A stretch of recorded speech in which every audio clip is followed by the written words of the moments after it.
Yo, so this is a review, so there's gonna be spoilers, so watch out for that. Hey, yo, guys. And yo, Metroid Dread is finally here. I mean, it's been about a week since it came out, but it's here. This game is 100% unadulterated Metroid. Dread picks up right from the original Metroid and becomes a modern masterpiece that Metroid could be in 2021. Dread is not an easy game. It's a game that's genuinely difficult without feeling unfair. There really isn't any unfair death in the game. Maybe except for the enemies that are essentially the one-punch mans in the game. But that's the point of them, and it's really fun to get chased by them. Oh, God.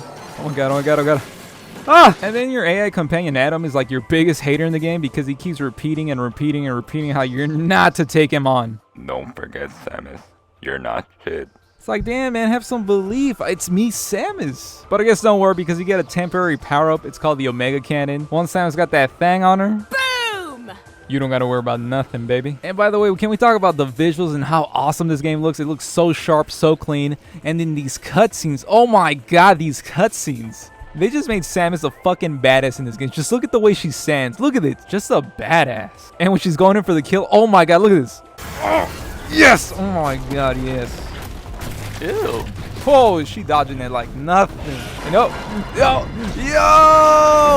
I'm sorry, I just get so hyped with these cutscenes. And it finally feels so good to have Metroid in HD, or close to HD, I'm not really sure. But yeah, the game looks great. All the regions look beautiful. I mean, they're nothing crazy to look at, but still just look beautiful in the game once you're going in motion. And be careful, don't be a moron like me and go around so fast because you will get lost and you're going to have to resort to your map a lot. And then there's just enough enemy variety to keep you on your toes. And then later in the game, the X-Parasites get involved again. Yes, for Metroid Fusion. And then those make for tougher enemies. So if you're not careful with your map and all the enemies, and you're just going to die a lot in this game. So be careful if you have the Switch OLED. You're going to get some burn-in from that game over screen, just like this guy. And if you didn't die already enough from those little bad guys, and then also the enemy chases, wait till you get to the boss battles, because they are hard, they are ruthless, but they are not unfair, though. They are not unfair. I remember seeing a low score for Metroid Dread, and one of the reasons was because the bosses were hard, or too hard. And it's just like, what? You know this is Metroid, right? And I'm only saying this because it's not Demon Souls hard. It's just Metroid hard, where it's just, you gotta keep going and going. It's trial and error, and then you'll finally beat the boss. And then when you finally beat that boss and you get that amazing cutscene.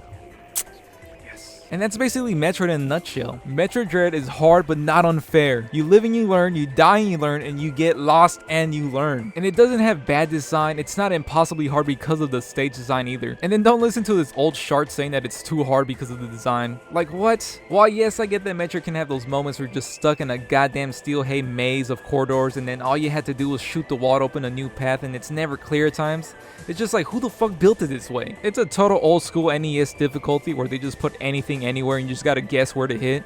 But that doesn't really happen that often in this game, and it's very clear where and where you can't go. This will suck to new Metroid newcomers, but if you've been playing Metroid, you know to shoot every block anyway, so it shouldn't be that hard. And are newcomers gonna be thrown off by the story? I don't think so. They do a really good job of explaining everything. They explain the threat of the X-Parasite and why Samus has to come and take them out. They also go over the origins of Samus for a bit, and they also explain Ravenbeak, the bad guy in the game, and the connection between him and Samus. You're of course not going to understand everything in the story because of course if you haven't played any of the previous titles, you're going to be a little lost. But the biggest thing you're going to worry about is why there's no Metroids in the game. I mean, the game is called Metroid Dread. Metroid, where are the Metroids?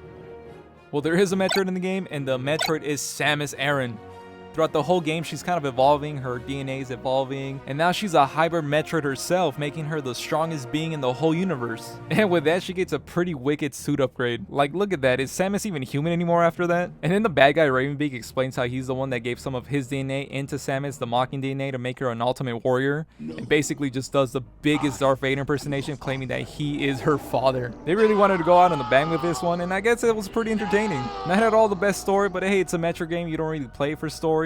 But you won't get lost, and it's just, hey, it's entertaining. It's entertaining. But now let's get to the verdict. Is Metroid Dread worth the $60? And is it worth more than $60 like I previously stated in a prior video? My biggest concern in that video was that the game can't be short for $60, and sadly that it was short. When I completed the game, my in-game clock said that I beat it in under 9 hours, which is insane because I got lost a lot. I died a lot in the boss battles, and I was on the map screen a lot trying to find my way across the game. And even then, it said that I was under 9 hours, so watch out, speedrunners. I'm coming for you guys. I'm gonna come.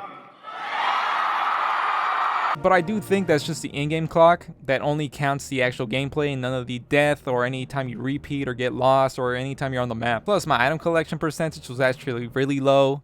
So this is actually going to push me back to actually come back to the game and try to 100% it, or at least get really close to it till I get that 100%. And then I'm also going to want to come back and see how fast I can actually speedrun the game. So the game has high replayability, and it's actually great for this kind of game, especially since it's a little bit on the shorter side. And plus, Metroid Dread was an experience, and it's a game I'm definitely going to play again. So I'll definitely say that the game is worth the $60, but is it worth more than $60? And I'm going to say yes, because I got my money's worth with the special edition. I'm not the biggest fan of art books, but man, this art book was fantastic. The art book is not just an art book about Metroid Dread, it's an art book about the history of Metroid, and it's beautiful. It's got everything in there, and also the art cards were actually really nice with its holographic print.